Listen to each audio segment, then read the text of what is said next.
Train by day, Kyle Wigginton podcast by night, all day.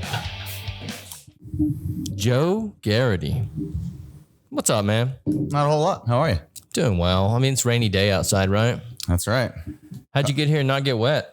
I ran because I was running late after my wife had a few Ubers cancel on her coming from French Quarter Fest. So. Yeah, it's a crazy time right now in New Orleans with the French Quarter Fest. You going tomorrow? I hope to. Okay. As long as it's not raining too much and my kids don't scream all day. Oh, yeah, you got kids and stuff, huh? Yeah, fortunately or unfortunately, depending on the day. Yeah, so Joe, tell me a little bit about this company that you started. Well, at first we were a CBD company. We made topicals and tinctures when that was a hot item that not a lot of people were doing. Topicals? Freeze rollers, pain creams, general pain relief, although you're not supposed to say pain relief. That is sort of the base of what we're using, I guess, is pain relief. And then we add CBD to that and create those products. We make that in a lab in Charlotte. And recently we sort of pivoted to doing more THC-based products. So first Delta 8 gummies and now Delta 9 gummies. And then obviously the seltzer. Which is how we met. What is the difference in the Delta 8 and Delta 9? So Delta 8 and Delta 9 are both cannabinoids derived from hemp. Delta 8 exists in fractions of percentage in terms of both cannabis and hemp. Delta 9 is what is typically derived from marijuana that gives you that intoxicating high. If you've ever had a weed gummy in Colorado or smoked some weed and you've seen a percentage or a number of milligrams, that's Delta 9 THC that you're looking at. So we started manufacturing stuff with those products in there. And as it turns out, people like to get high, whether or not it's from marijuana or hemp, because it's pretty much exactly the same thing. Yeah, I know these work really well. Glad to hear it. Yeah, I've tried them a few times. Yeah, edibles aren't really my thing, but these they work. You know, my problem with edibles historically with cannabis is that I feel like it's a very inconsistent high. It takes sometimes an hour to kick in, sometimes 5 minutes, sometimes 10 milligrams will, do absolutely nothing. And sometimes with 10 milligrams, I need to go cling to the ground so I don't fall off. Right. Yeah, no, these definitely are consistent. We manufacture in our own facility. We've hired people who've done it before, and because it's metabolized through your liver, it tends to be a lot more consistent, a lot faster in terms of the effects. And a lot of people who don't really like using gummies or even weed have told us that this stuff is kind of what they're going to now as they try to get away from alcohol and stuff like that. No, it's definitely helpful for that. We've seen a lot in here. A lot of the people that come in here and drink regularly, they come in here and grab these now instead. I remember we were here for a Fret Fest and you guys couldn't stock the fridge fast enough. Dude, it was Fret Fest was insane this year. I mean, this is how we made our money this year off Fret Fest. That's what I like to hear. Yeah, I think I called you that day and had to get 10 more cases or something like that. Yeah, I think we brought over 10 more, and I told my guys, I was like, you need to bring more. And they were like, don't worry, we're bringing 10. Yeah, and we ran out that night too. Yeah, it doesn't surprise me. Yeah. It's because in a lot of ways, and you're not the only bar that carries it, obviously, but it's the only THC product that tastes good and you can get at a bar. So when you compare it to alcohol sales, sure, maybe it's, one of the best selling products in the bar. In some cases, the best selling, but you're comparing it to, how many alcohol products do you carry? Exactly. Yeah. Yeah. So it makes sense that, if you have 1 THC and 50 alcohol, it's going to be one of your top selling products. When it's a new thing now too. Yep, absolutely. So are there any competitors out there right now? There are a few. I haven't heard anything from anyone else. Yeah. Rouse's carries a brand called Flora, which is a larger brand owned by a pretty major distributor. They sell like 15 packs and they use Delta 8 THC. It's not as good. It's not as good. The flavors are frankly not as good. Bro, these are delicious. Thank you. Yeah, we use all natural mango puree, grapefruit juice, other natural flavors and stuff like that to really try to make a delicious, and I don't want to say nutritious, but there's really nothing bad in it for you except a little bit of sugar. It's better than alcohol. It's got to be. Yeah, I mean, I think for some reason, I think a lot of people like drinking alcohol. They're used to drinking beer, tastes so good when it hits your lips, that kind of thing. But I think on a pure taste basis, this is more similar to a light soda than it is an alcoholic beverage. Yeah, no, in my opinion, these are way better than alcohol. Like I absolutely hate alcohol. I love the way it makes me feel, but I hate the taste of alcohol. Yeah, I don't think I would drink alcoholic beverage. If I were to go sober, I don't think I would drink non-alcoholic beer like a lot of people are doing. So. No, yeah, I don't get that. I actually had a lady on here that does like non-alcoholic stuff, and she brought some spirits, some non-alcoholic spirits on here, which I don't even, it's just like flavored juice, I guess. Yeah, we were at MJ BizCon, which is the big cannabis convention, and we were approached by a few different people who said they wanted us to help them make non-alcoholic whiskeys and whatnot with THC. I was like, why would you make it taste bad if you can make it taste good? And I'm a whiskey fan. Don't get me wrong. I like to drink whiskey, but I like to drink because it tastes like poison, and I know I'm getting drunk from it. Yeah. Like it makes me feel like I'm drinking. Yeah, that's the whole point of drinking. Yeah, is to feel it. But yeah, so not whiskey with THC.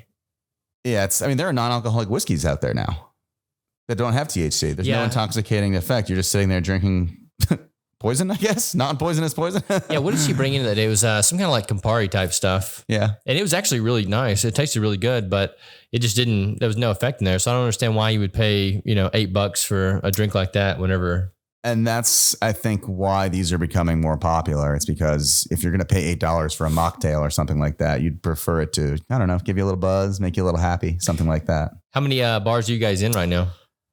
I think we're in right around 50. Yeah. It's really picking up quickly, and it's funny. We kind of expected that it would happen quickly, a little faster than it actually has, because we had a lot of success in the few bars we got into. We got into Tipitina's right away. You guys picked us up right away. 12 Mile Limit, Cajuns.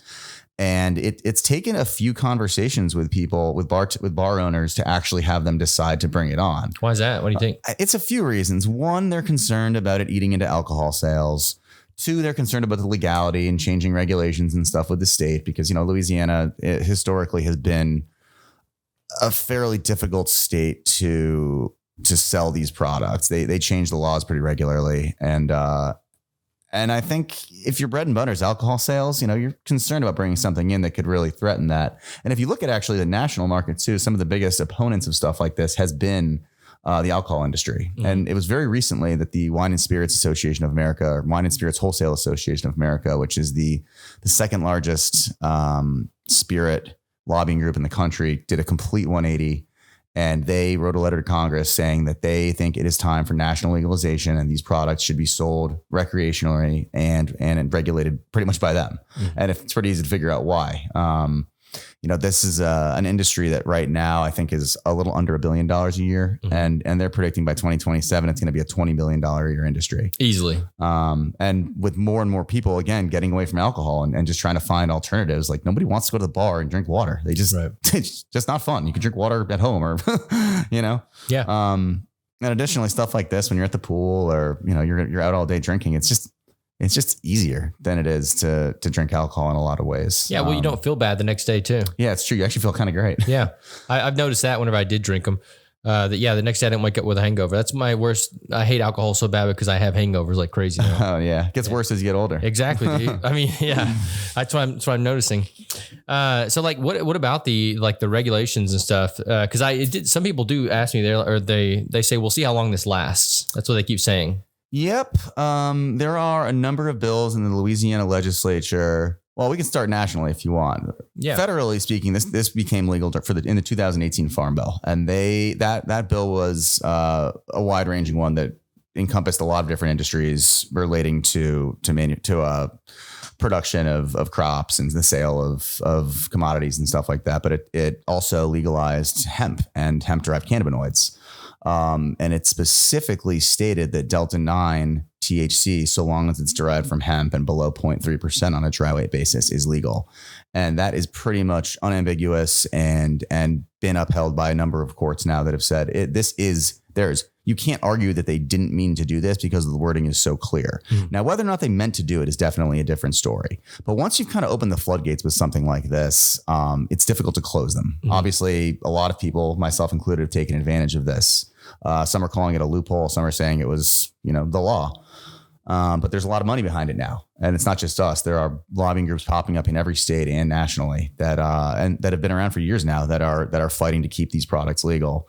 And a bit ironically, one of the largest opposition groups to these things right now is actually the medical marijuana industry and the cannabis industry as a whole, because they have carved out these licenses for themselves and these exceptions to the law effectively, so where they're the only ones allowed to sell these things. Mm-hmm. Like in Arizona right now, we're about to land a pretty sizable distributor, and the guy that I'm dealing with told me that the medical marijuana industry out there is fighting hard to try to make hemp-derived cannabinoids illegal, because they have people out there that have paid millions and tens of millions of dollars to create an industry for themselves that only they're allowed to participate in.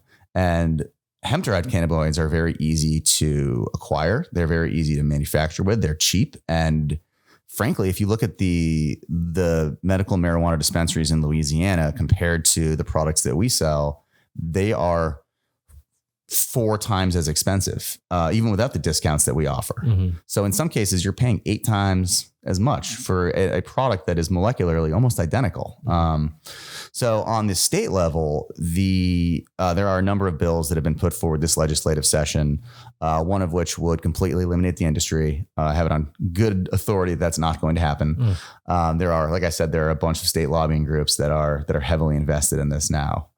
There's another bill that would pretty much clarify the existing law, which already is fairly burdensome. It requires full panel testing for all products. It requires registration with the Louisiana Department of Health. But that law was a bit unclear when it came to the potency that you're allowed to have, you're allowed to offer. So a lot of people offer higher strength gummies, let's just say. For a while, we offered a 25 milligram gummy. And then about a year ago, that law changed where it said you can only have 8 milligrams per serving. Well, that doesn't mean there's nothing to say you can't have 4 servings per gummy, 8 servings per gummy. So there are still companies out there, and there are lawsuits ongoing where pretty much companies like ours have said, we are abiding by your law. The Department of Health has approved our products. There's no reason you can't have multiple servings per gummy. And what this new law that we think is going to go through, it's a speaker's bill. It would clarify that to meaning 8 milligrams maximum per piece or per can. And we fully support that. Honestly, I don't think that super high potency products are necessary. Right. I think they're far more, not that marijuana, I don't want to say marijuana is not a dangerous drug, but when you look at the deaths caused by alcohol and caused by, not only consuming it, but the long-term health effects of it. I mean, you're looking at deaths in the hundreds of thousands. I mean, serious consequences. And, and the economic impact on that too. The negative economic impact is enormous. So we're in favor of not having 500 milligram gummies and if a kid gets a hold of something, which can happen to medical products, it could happen to anybody's products, really. We do everything we can to avoid that, obviously. And ultimately the burden is on the consumer to keep their products safe from their children. But lower potency ultimately results in my opinion, at least, lower risk for, overconsumption. Yeah. So we're fully in favor of that. And that's why we made this product to be only 6 milligrams of THC, because even someone who's never used cannabis before, if you take 6 milligrams, it shouldn't incapacitate you in the way that taking, let's just say, 600 milligrams would. It's definitely enough. Yeah. And marijuana potency or cannabis potency is a little different than alcohol potency. I mean, I have friends who use, recreational cannabis or medical cannabis, and they eat 100 milligrams at a time. Right. And they've told us, they're like, oh, I can't drink your product. It's going to take me 10 of them just to get a buzz going. And that's fine. Our product really isn't made for people who are trying to consume massive quantities. It's for people who want to go to the bar and have one or two of these. Relax. Go, sit by the pool, have one of these, listen to some music. That's the perfect place for these, in my opinion. Yeah, just chilling out by the pool, having one, or at the bar too. I mean, it's just a very chill drink. Yeah. We did have an experiment one night though. There was a guy that came here and he was doing the bragging thing. He's like, oh, it'd take me 1 million of these to get high. And I was like, okay. I was like, deal. I was like, I'll buy as many as you can drink. So I literally sat there. He drank 8 of those, and then he was like, I'm done. Yeah, 8 was his max, dude. Yeah, he was filling them after like the first 3. I'm sure he was. Yeah, but 8. Yeah. Even people who use a reasonable amount of cannabis, if they drink one of these things, they'll get a little buzz. If they drink 3 of them, they'll be pretty stoned. But the beauty is, if you do drink, at least for the most part, if you do drink 5 or 10 of them, it's not gonna. You're not going to have to go to the hospital with some sort of poisoning. It just doesn't work that way. Well, no, that's not how THC works. Like I was reading something about this very recently, that the amygdala, there's not enough receptors in there. So like THC receptors. So even when you overconsume THC, your brain still breathes. Oh, there you go. Yeah. So even if you pass out from overconsumption of THC, you're still going to be fine because your breath is not going to stop. That's where it's different with alcohol, because alcohol slows down your respiratory system. Yeah. Yeah. There have been, I don't want to say zero cases where pure consumption of marijuana have led to death. Right. But I think there is like one credible case where overconsumption led to somebody dying. And that's, giving them the benefit of the doubt. There really are very few issues. And that's not to say that there are not people who have consumed cannabis and driven cars and caused accidents and stuff like that. You should never consume cannabis and drive a car or, operate heavy machinery, but the pure consumption of it is nowhere near as harmful as alcohol or almost any other drug on a level. I mean, you can consume nicotine to the point of dying far more easily than you can cannabis. Yeah. So we have a little bit of caffeine in these things also to kind of keep you awake and alert. And that's one of the reasons we did that, is because we didn't want to have people going to bars, drinking one of these things and going to sleep. Yeah. I didn't realize there was even caffeine in there. A little bit, just about as much as a cup of tea. Yeah. You don't notice it really. Yeah. It just kind of counteracts. And I say counteracts, it kind of works alongside the THC to produce a more euphoric high and less of a downer high. Yeah. So there's really no chance that they'll stop the legislation or stop the. I don't think so at this point. It's, they could, and I'd be lying if I said that we're only focused on Louisiana. I mean, this is our test ground for this stuff because this is where we're based. But our long-term plan is to have this stuff be in a lot of other states, and to, if Louisiana decides to shoot themselves in the foot and they don't want the tax revenue and they don't want the alternatives to alcohol and they don't want people like me starting businesses and employing people, I mean, they could, I guess in theory, ban it. But they'd be in for a very interesting lawsuit from a lot of different parties. And they'd be, those people that did that would find themselves on the receiving end of some lobbying efforts that they would probably rather not. It's all about money, dude. Chase the money. Yeah, it's all about money. Yep. And, historically, the largest proponents of the war on drugs are the Sheriff's Association, the pharmaceutical industry, the alcohol industry. Right. And what the alcohol industry has seen in places where medical marijuana has become popular, recreational marijuana has become legal, is a slight decrease in the sale of alcohol. So they are aware that this is a threat to them to some extent.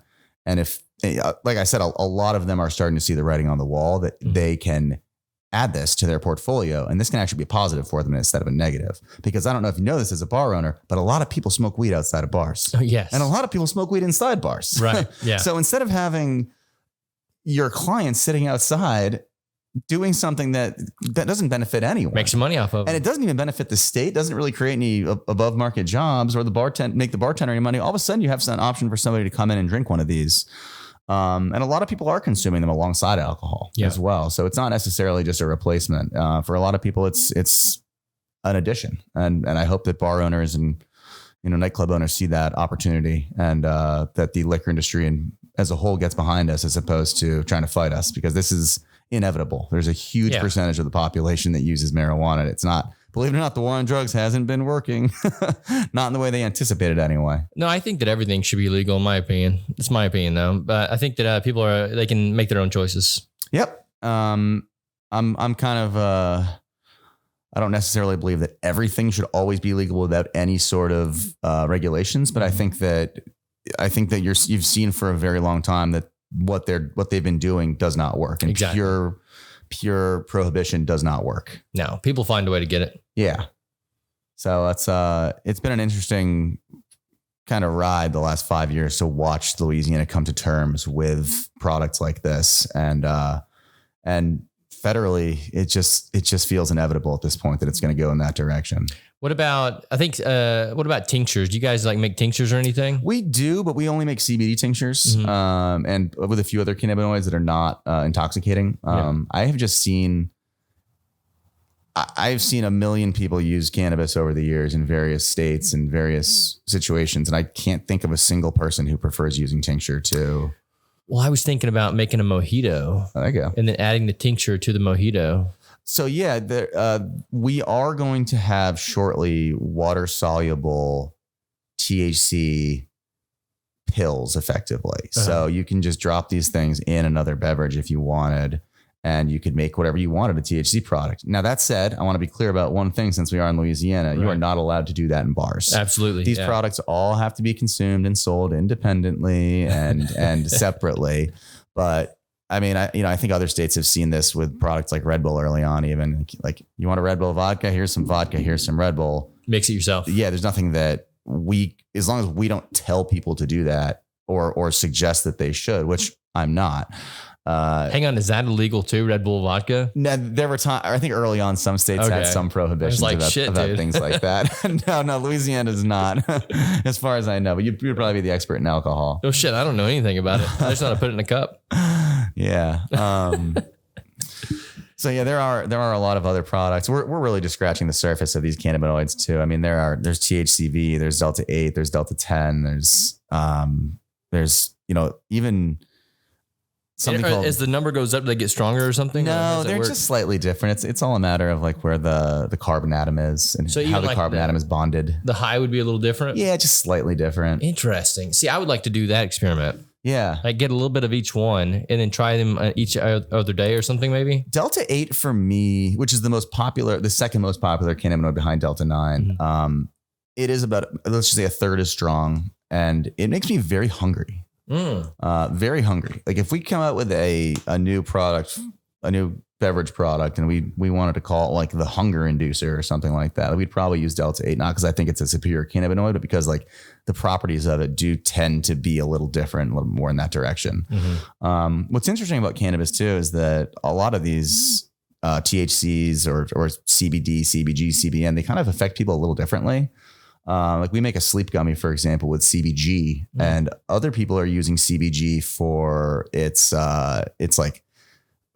focus quality. Its qualities around allowing you to focus a little bit more. Oh, just different neurochemistries. Yeah. And there's just very little research that's been done into all this stuff because of the federal prohibition on cannabis for so long. So we're really just scratching the surface with all this stuff.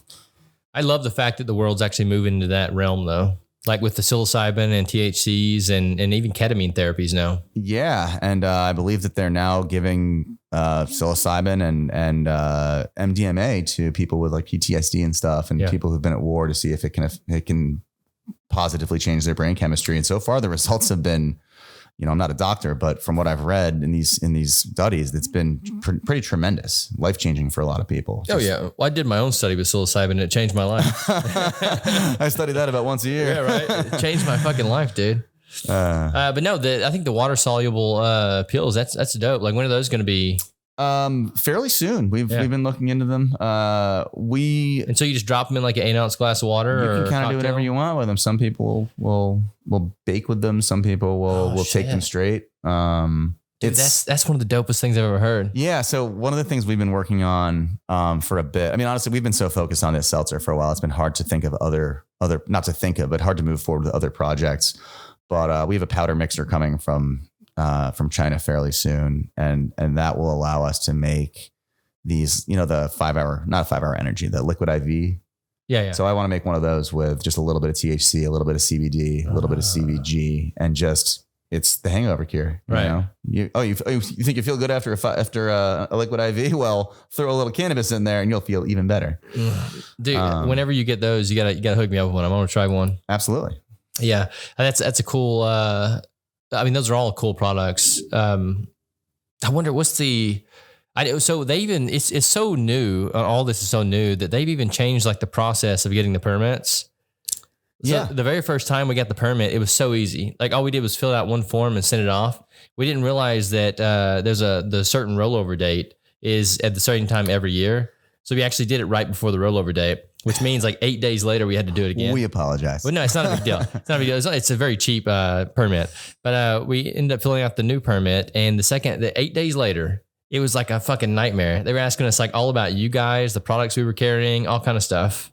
Really? Yeah. I don't participate a lot in the sale of the products at this point, but That's interesting to hear. 'Cause I actually had heard that they now allow for pretty much instant approval. There's no waiting for paper forms. You just click a button and they'd send you the permit online. Oh, I don't. Yeah, we do have the permit. We got the permit online instantly, but it was like they were just asking more questions this time than they did the first time. So it's just showing that they're kind of evolving their system too to work with the. Yeah. So the legislature wrote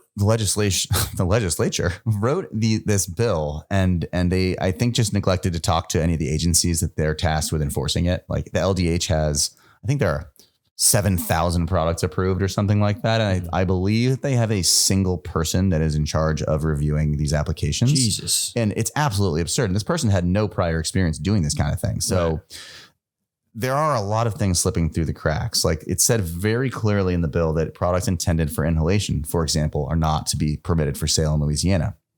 There's a company, I can't remember what their name is, Happy something or other, but they make a product called Straight Weight, and it is a disposable cartridge like you'd used for nicotine. Mm-hmm. And it is, I frankly don't understand how anyone could argue that's not intended for inhalation. Right. But when they sent it into the Department of Health, there's nothing that asks, well, what is this product?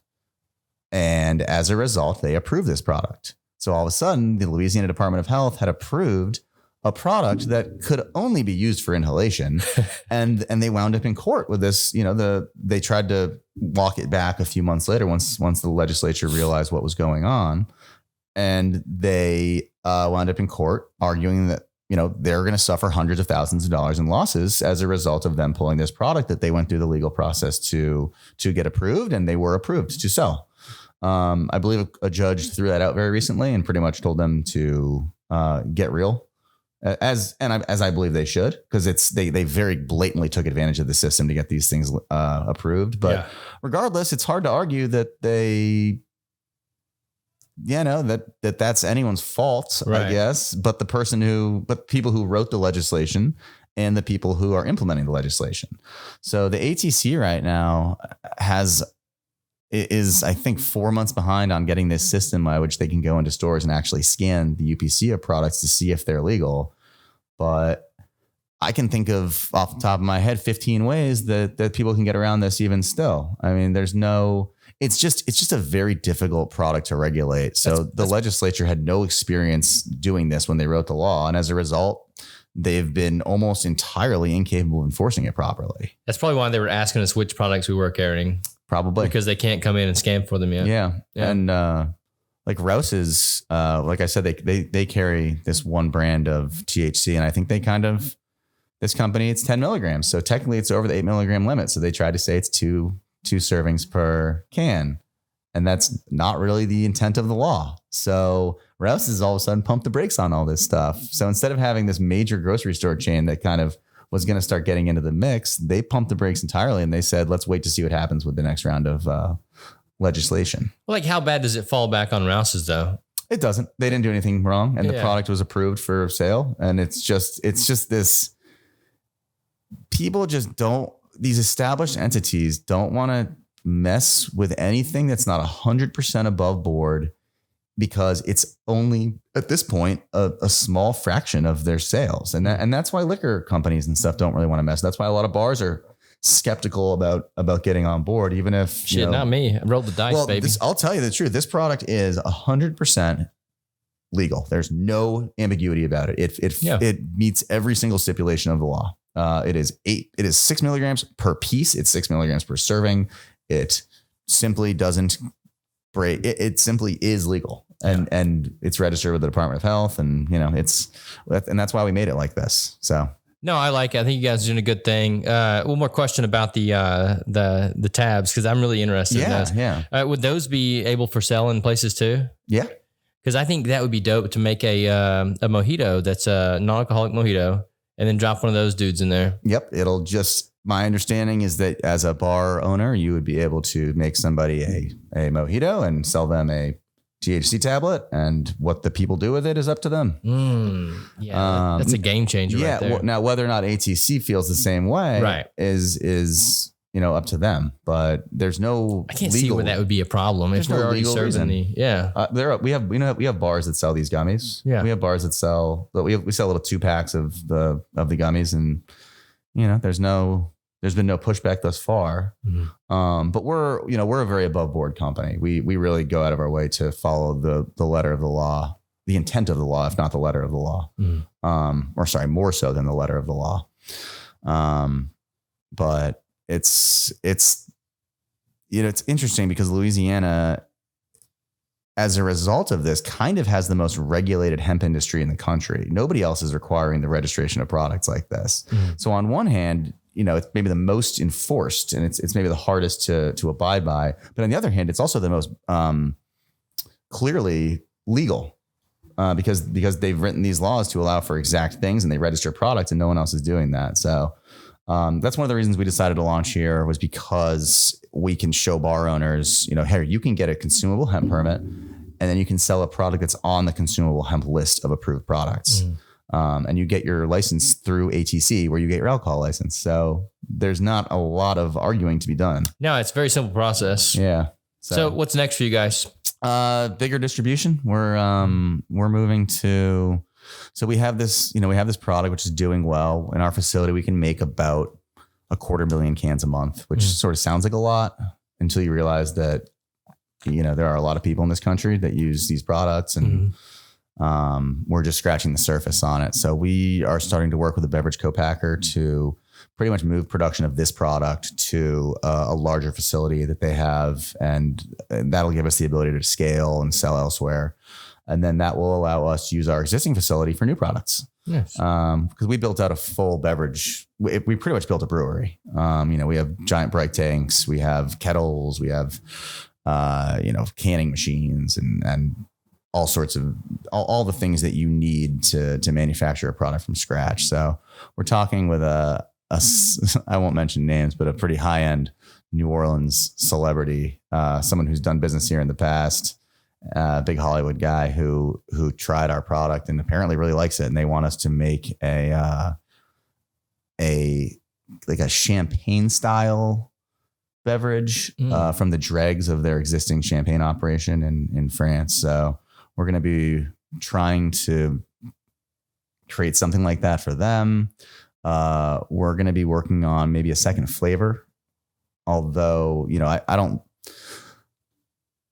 think we need more than one flavor, frankly, but other people do. Some people would prefer that we have, a cherry limeade or whatever it is that they want. One of the guys here suggested pomegranate, but pomegranate. I do love pomegranates. Another thing that we've been talking about is having actually a 2 milligram version for people that really just that want to drink a few of these things and don't want to get the effects. I think I would be interested in that version. Yeah. Yeah. Cause this is a little much for me because I'm a lightweight when it comes to things like this, but I think the 2 milligram version would be lovely.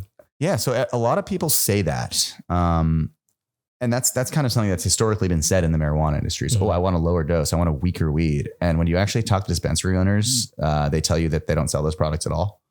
Oh, is it hard to make or something? No, people just actually don't want that. Oh, okay. It winds up being more expensive. And, why I think that might be different for this kind of product is because this is we really look at this as being a beverage product, not a marijuana, not a cannabis product. Yeah.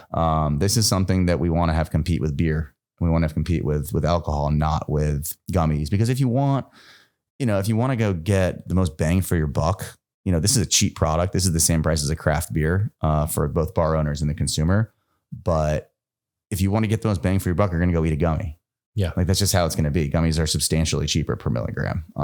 So maybe a 2 milligram product will work better for this, maybe a 3 milligram product or something like that. And a lot of people also suggested that maybe we make more of like a breakfast beverage, like a Bellini or something like that kind of simulates the taste of a traditional brunch cocktail or something along those lines. And I like the idea of a hangover cure. Yeah, I'm definitely interested in that one too. I like the idea of a nighttime product with no caffeine, with some more CBD and some more sleep qualities in the actual drink itself. And then we've also now been experimenting with some of these new age mushrooms that you mentioned earlier. Yeah. Because there are a lot of legal mushrooms that are on the market. Heavily interested in those too. Yeah. I'm trying not to get too far ahead of myself with a lot of it because there's so much room to grow with just this one product here. Yeah. But we are also approaching a few larger celebrities now also to see if they want us to effectively create and distribute a brand for them. You know, not. Well, if you want some local celebrities, I can hook you up with those. We're thinking a little bigger probably, but you know, somebody who could really move the needle nationally. Yeah. We're looking at a couple NBA guys right now. Recently, the NBA Players Association and the owners agreed in the new collective bargaining agreement to allow players to not only consume cannabis legally, but not legally without getting suspended or anything, which has long actually been the policy of the NBA, although an unspoken policy, but also to invest in these companies and to take some ownership. So we could very easily start a new brand called, you know, I'll just say Michael Jordan 23 or something like that. and MJ 23 and, you know, just pretty much offer them equity to be the spokesman for the brand. And we could do all the legwork and they could just pretty much sit there and collect some money while being awesome. Yeah. So, well, dude, thanks for coming in today. I look forward to seeing where the company goes. Thank you for having me. Yeah, man. Crescent 9. Check them out. Tell them where to go find the product. CrescentCanna.com or a bar or near you. Thank you, brother. Thank you.